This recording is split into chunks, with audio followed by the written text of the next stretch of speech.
Hello. I have a lot of makeup on right now because I'm really trying for you. I finally showered for the first time in 2 days. This is the second day of my weekend.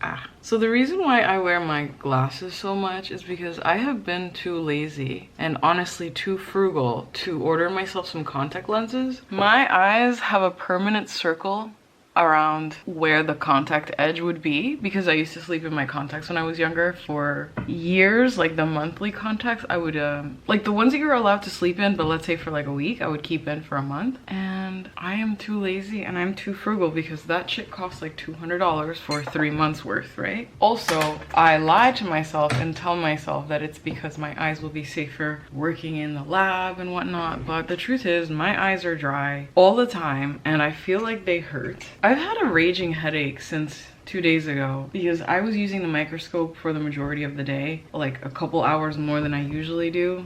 But to keep it real, to keep it really real, I just want to share this.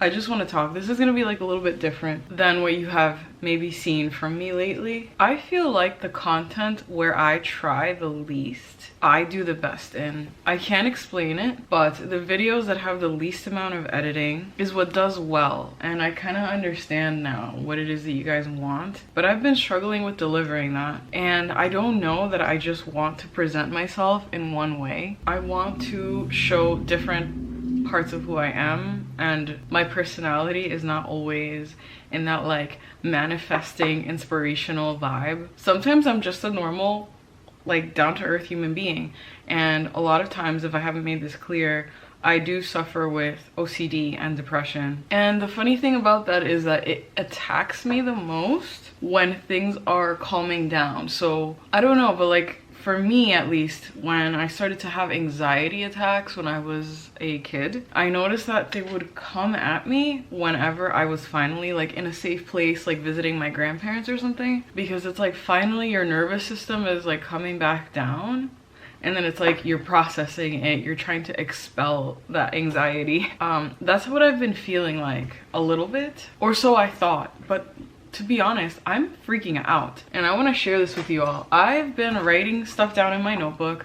I kind of don't want to share it. I have been making budgets and I have been asking myself a lot of questions lately. I'm going to Japan in a month. My partner, my beautiful, wonderful, amazing boyfriend is coming with me. I feel that suddenly our relationship has gotten extremely close, and I think part of it is because I finally decided to stop letting anxiety get in my way and deal with things head on. And by that I mean planning a wedding. It's a discussion that we've had for the past like year or two, and I would kind of stall because there's a lot of things involved that made me feel this like huge amount of pressure that I would just like mentally block it. But I guess because I'm getting older, I'm finally reaching the point where I'm kind of like, it's now or never. If I don't plan things now, what if it takes a year or two or more for all these things that I want to happen? And that's kind of the energy that has come along with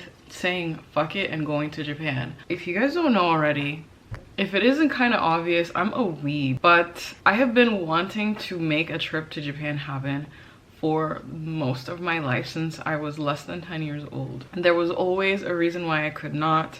I wasn't wealthy growing up. My parents couldn't afford to send me to one of those study abroad programs. I couldn't do it in college. I was really struggling after college. Like, it's just never been a good time. And when I finally had the money to do it, I never really had anyone who was very interested in going with me.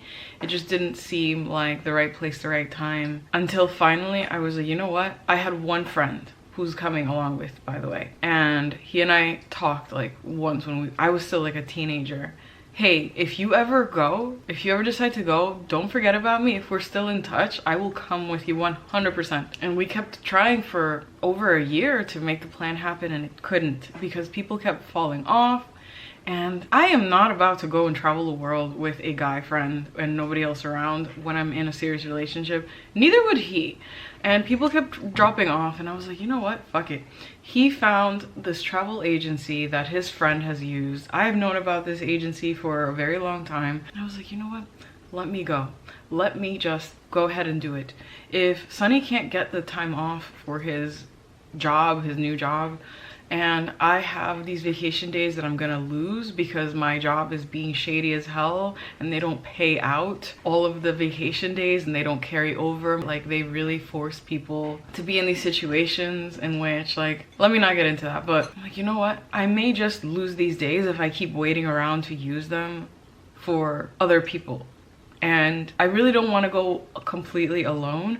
So let me use this opportunity where I have a friend that's actually going to get on the flight with me because he lives very close by. And, you know, there's going to be a travel agency. There's going to be a good group of other young people. It's like maybe 20 of us. It's very likely that I can have someone accompany me to most of the things that I want to do. Just go.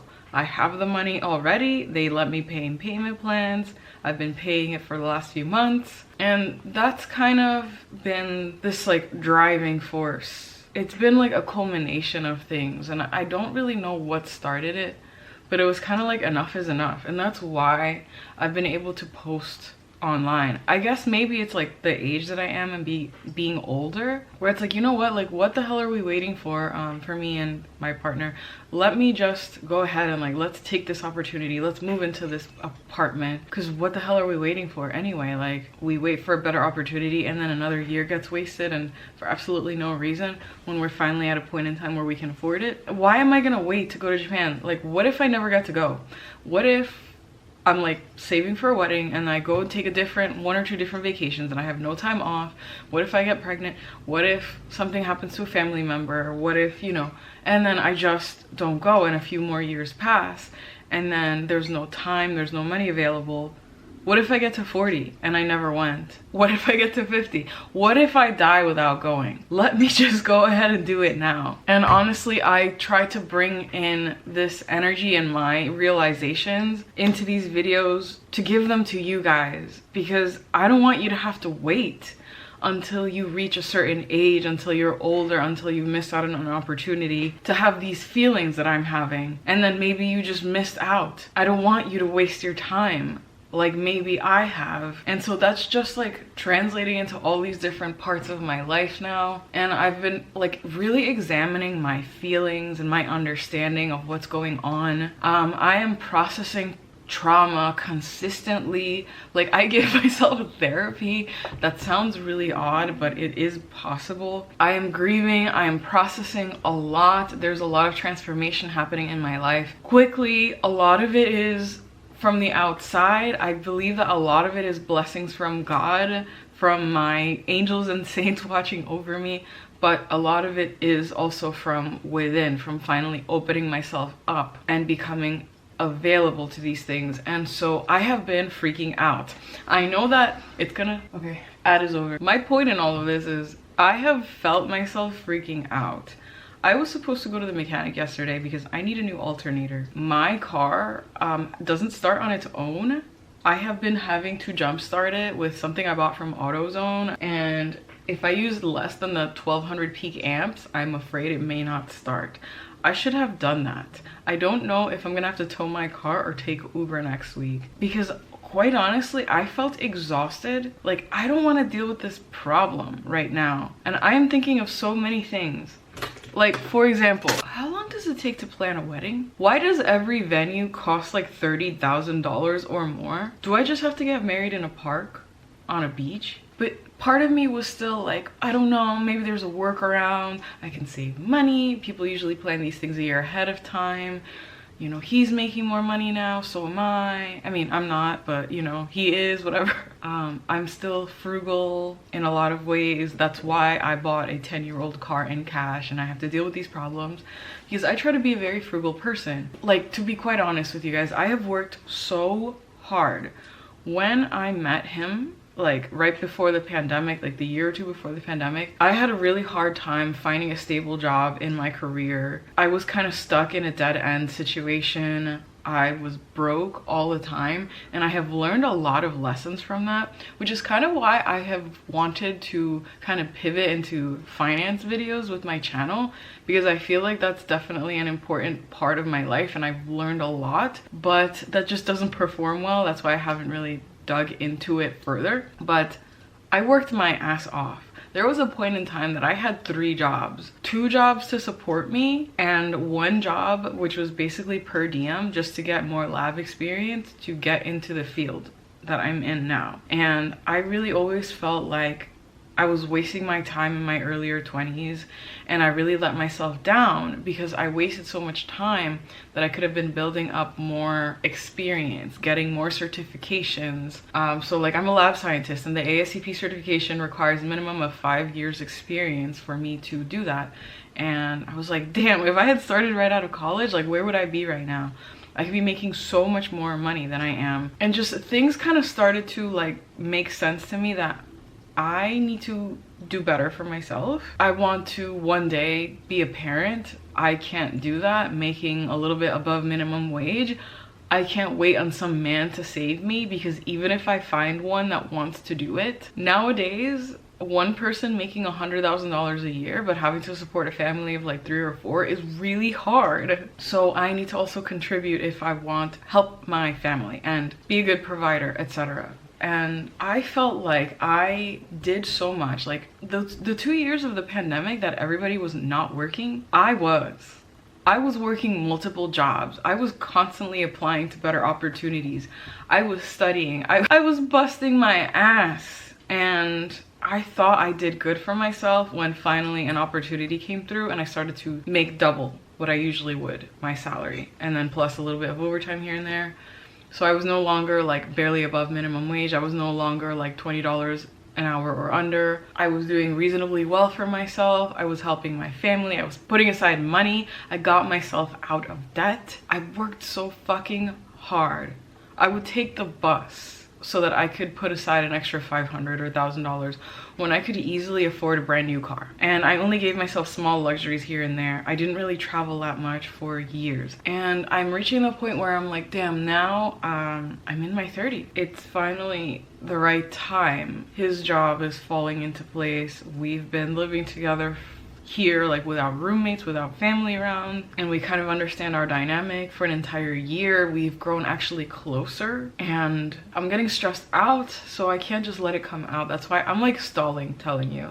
Honestly, that's why I've been filming for like 15-16 minutes just to get to this point. I can't afford a reasonable wedding, like according to today's standards, unless we would drain all of our savings. Nowadays, most of the people, like my friends, people around me, are spending between $50,000 to $100,000 on a wedding. I have worked so hard for what I have. So let's say I was frugal about it. Let's say I set up some plastic chairs on a beach and did something like that. That's still gonna cost like a reasonable amount of money. Just this trip alone to Japan is gonna cost us like close to $10,000, and we're only going for a week. That's just what it is. And that's actually, from what I've been told, I actually have a friend who's subscribed, so yes, I'm talking about you, Michael, who is going to Japan like 2 or 3 months after me, and he told me the estimated price of him, like per person with his group of friends, is like $6,000 or more. So considering what I'm spending, plus like spending money and all of that, it's actually not bad that I'm spending less than $10,000 like together collectively for 2 people to take this kind of trip, because I don't want to stay in a capsule hotel and I want to see different places, and I didn't want to have to figure it out all on my own. I did decide to go through a travel agency. Yes, I could have done it for a little bit less, but how much less am I, like how much am I saving? $500, $1,000 to have a really crappy time? It just wasn't in the cards for me. But that's not even it. I'm like, okay, I can literally drive Uber if I fix my car. I can do some overtime. I can do something to make up the difference. I can do something to temporarily save more money to pay for a budget wedding. We can do that. What's really getting to me is that like I am really realistically doing my budget, and I'm gonna explain, like I'm gonna break it down for you. You know what, like I don't care, I'm just gonna be transparent. Rent and utilities. I went to my utility servicer and I averaged how much we spend on gas and electric for the past year or so that we've been living here, and on average it's around like $150. And when I found out how high the bill was the last couple of winter months, we've actually been turning the thermostat down and using an electric heater, because electric is cheaper than gas. And that helped us save like $70 in the last month. But like, isn't that crazy? I mean, it was like reaching $300 a month for 2 people to heat a home. I'm not talking about like a house, like just heating an apartment, right? So let's say like 1,000, maybe a little more.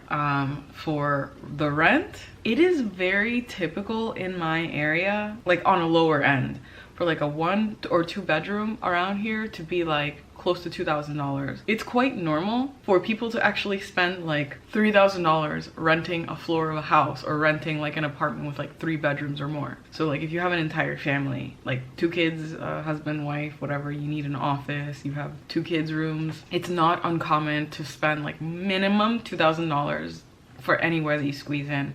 So considering the space that we have, it's because a family member owns this building.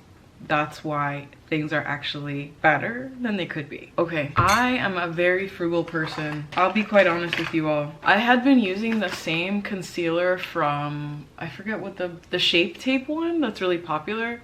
I'll buy one and use it for an entire year until it dries out and it's empty. I lost it.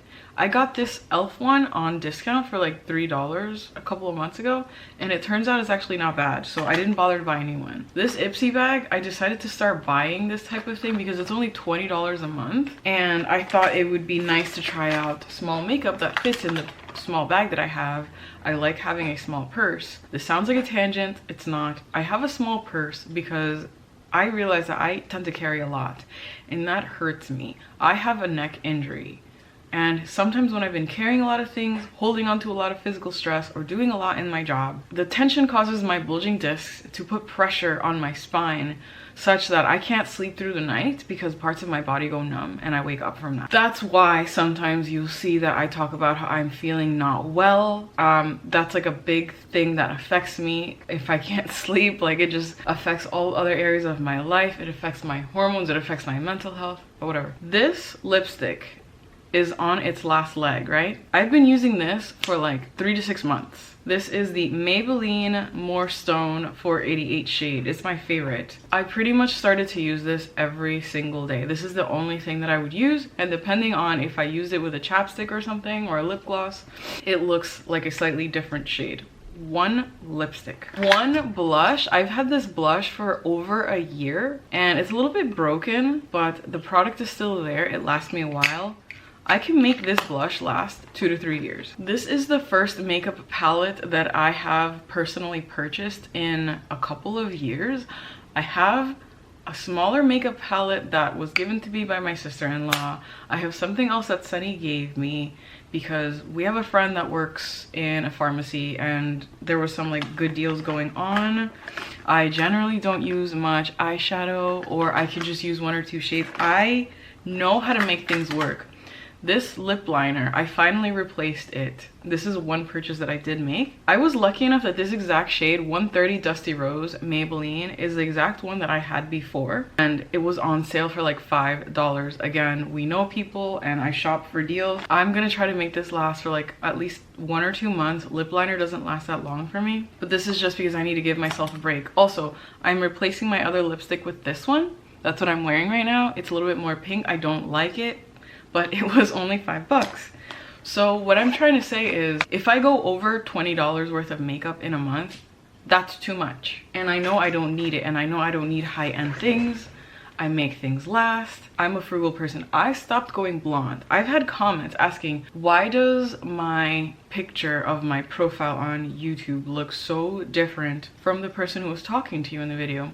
I stopped going blonde because I realized if I'm gonna be spending $300 to $400 every like 1 or 2 months, that adds up. That's actually a lot. And plus my hair looks darker for some reason when I bleach it. I know right now it looks kind of dark, but it looks straight up black when I bleach it, in contrast to the blonde. Maybe it was the shade. And I just thought I would let my hair feel healthy again.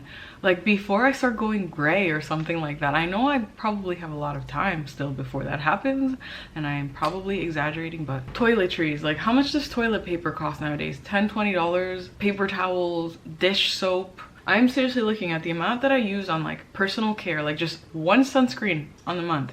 That one sunscreen is like a moisturizer and a sunscreen all together. And that's what I'll use, and it lasts me like a month or 2. And to use like a quality product without any of the crazy bells and whistles. Just I try to use up everything that I have. I brought my figure down to like, with some discounts included, like if I go to Walgreens and I'm getting like the points back system, like if you spend whatever you get back 10 or $20, even then like it's gonna be close to $100 on toiletries, like just Swiffer refills, soap, shampoo and conditioner, just the basics, nothing fancy. A gym membership, 40 bucks. Could I go to a cheaper gym like that's only $20? Yes, but would I actually use it? No. I don't really think that that's unreasonable. My phone, I bought Mint Mobile. I have been using Mint Mobile for years. I used to have the unlimited plan and I brought it down to the lowest gigabyte amount because I realized I don't use it that much, and then I have an iCloud that I need the maximum for. I basically brought down my phone bill to $30. I have had the same iPhone XR. I did replace it because it broke once, but I had Apple Care, so it only cost like $100 or so. But that's the same phone, basically the same model that I've had for like 3 years-ish. The only thing that I pay, the only loans that I still have are my student loans. Why did I choose not to pay them in full? Because I realized, like, what if they get forgiven? And I have done a cost benefit analysis. If I keep the amount of money that I have in my bank account accruing interest and high yield savings versus the amount that I am paying for the student loans, not only will I actually have an emergency fund for whatever comes my way, but I will accrue more in interest than what I am currently paying for these student loans. And who knows what can happen in the future, but I spend less than $200 on loans whatsoever. Like, I always pay my credit card in full. I do not owe money. Besides that, groceries, depending, like $300 to $400, even including vegan food, and that's just the way that things are nowadays. Car, I have budgeted $1,000 to $2,000 on repairs for my car, but gas and insurance altogether is like 200 bucks a month, including oil changes. And I'm keenly aware of the fact that I do need to repair things in that car, but it's mine. No one can ever take it away from me. If God forbid I lose my job and I can't make the payments, that will always be my car, no matter what. And I love the safety that I have, feeling like I just spend one lump sum. I don't have to worry about payments. If something was to happen and I can't even pay the insurance, I just park it in a lot or something. I can figure something out. And matter of fact, I can sell it, and that can get me through a really bad time. I have learned that lesson before. I will not finance a car unless like there's absolutely no other option for me. So in total, I am saying like a good overestimate is $350 on my car. Going out, 200 bucks. So that's $50 a week. That's not a lot of money. $50 a week is like getting takeout and like getting one book in Barnes and Nobles, like getting coffee once or twice and buying some pizza. $200 for an entire month is extremely low and it's reasonable. Traveling budget. If I want to just take like one trip to visit my family and like one trip to actually see the world, again, you guys, I'm now like in my 30s and I have never been to the one country that I've always wanted to see. If I don't do it now, it's kind of never gonna happen. So I kind of budgeted, if I do like $500 a month, at the end of the year, that's $6,000. That can pay for like one big trip and like one or two small, maybe more local things. And I donate money, that's around $50. That's like the minimum nowadays. Anything less than that doesn't count. I felt that that was important for me to do, and that's like a negligible amount. Now, beauty and clothes, as a woman, it's expensive. It's expensive to live, to be like a member of society. Like if you want to just get a haircut nowadays, like we're not even talking about getting highlights, doing anything fun or interesting with your looks, but just getting a haircut is like $50, $70. If you do that every 2 or 3 months, you know, that adds up. If you want to get your nails done, $50 to do acrylics is not a lot of money. That's like a budget place, which by the way, I don't have mine done right now. And if you're like, oh, well, you could just use nail polish and paint your own nails. Maybe that works for some people, but quite genuinely, when I paint my nails, they will chip the very next day with a very expensive gel polish with a top coat and everything. Like, I'm using an at-home gel thing. It doesn't last because my nails are surrounded by moisture all day long. My hands are in gloves. I work in a lab. If I want nice nails, I have to spend at least $100 on them. If I want to get my eyebrows done, like, what does it cost to get an eyebrow threading or waxing? 15 bucks, 20 bucks, once a month minimum. Like, we're talking about bare minimums. How much does it cost to buy clothes?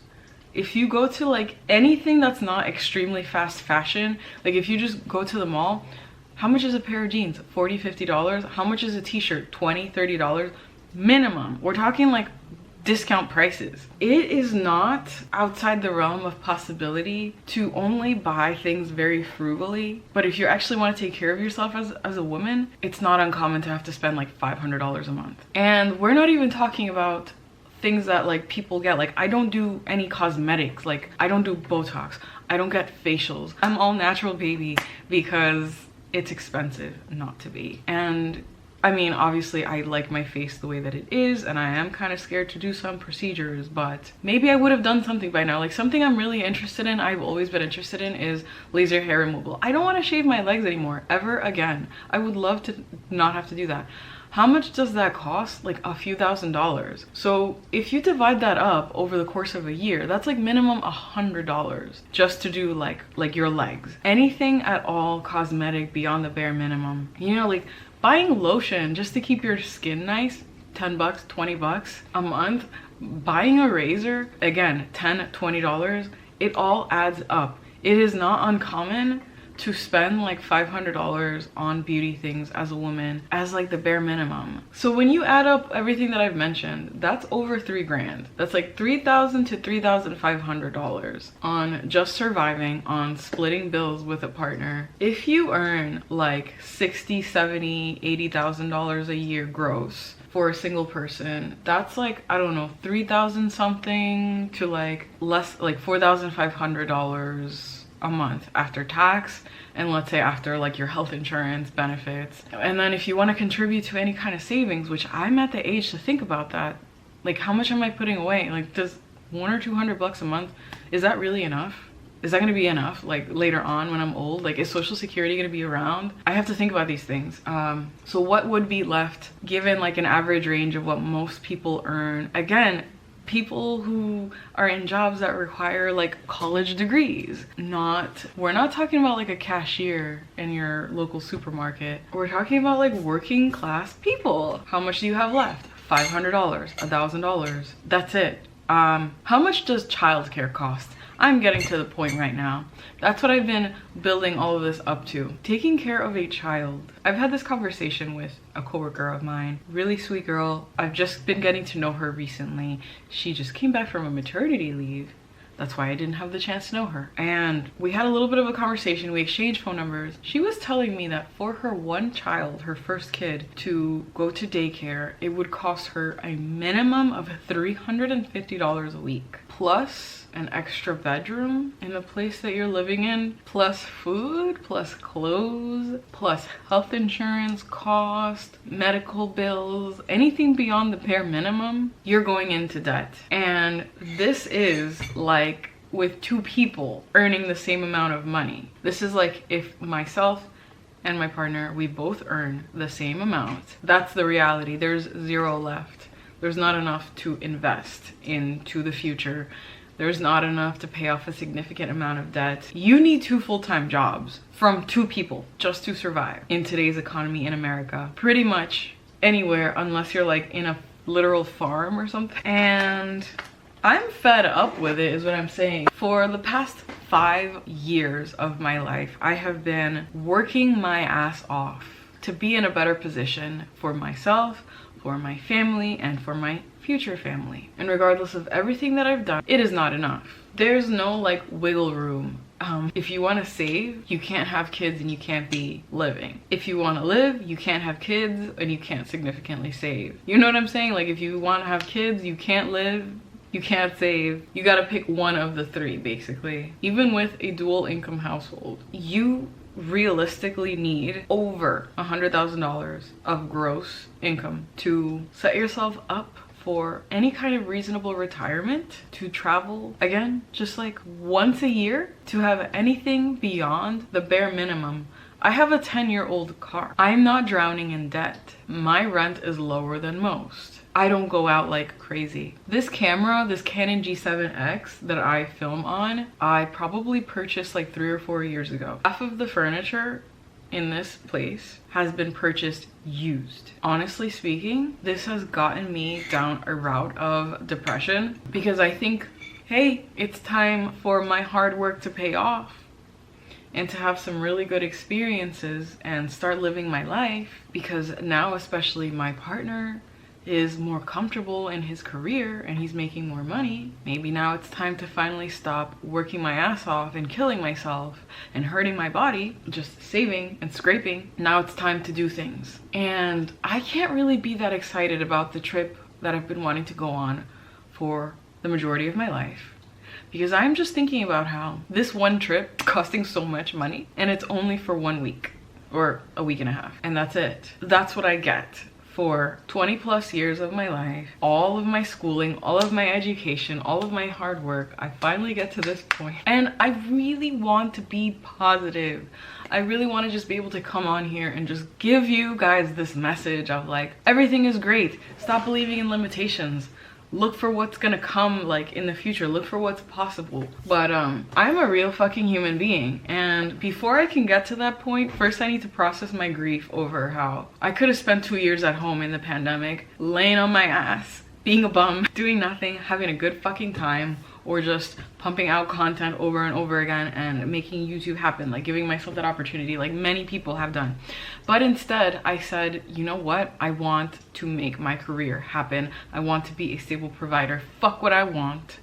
Fuck taking it easy. I had bursitis in my shoulder for 2 years from overworking myself at my job. I had to spend 2 months bedridden on pain medication because it was so bad that it started to even affect my spine. I couldn't lay down, I couldn't sleep because my feet would go numb from my back injury. And it's all for nothing, because in order to be okay, I would need 2 of these jobs full time. And I can't fucking handle even the little bit of overtime that I do as we speak. It's a lot. It drains me mentally and physically. And I'm thinking about how I worked for so many years to have the little bit of emergency savings that I have, and how that is enough to get me through like reasonably a year. If I were to lose my job, I would be okay for like a year. My job, and honestly many, if not most jobs, only give you 6 to 12 weeks of maternity leave. And I'm trying to wrap my head around how like a 2 or 3 month old or something like that is supposed to be ripped from my arms and placed into the care of some strangers. I need to figure some shit out, and I need to change my life around. It feels like everything I did was for nothing, was just to scrape by. How much longer do I have to save and overwork myself just to have the opportunity to be like a stay-at-home mom for 2 years, to give my child the opportunity to be safe? One, not even like multiple, just one. And then where the fuck do I pull out of my ass like an extra $2,000 just on a daycare and basic expenses? I don't get how people are doing it. I genuinely am starting to believe that anyone who makes less than $20 an hour is on government benefits. There's no other way about it. So yes, that's why I had nothing to show for this week's video. I've spent my weekend, instead of enjoying the beautiful weather outside and manifesting my fucking ideal life and making a fucking vision board about my wedding, I've been freaking out about life. All right, I may as well get changed now. I've been in this robe talking to you for like 40 minutes.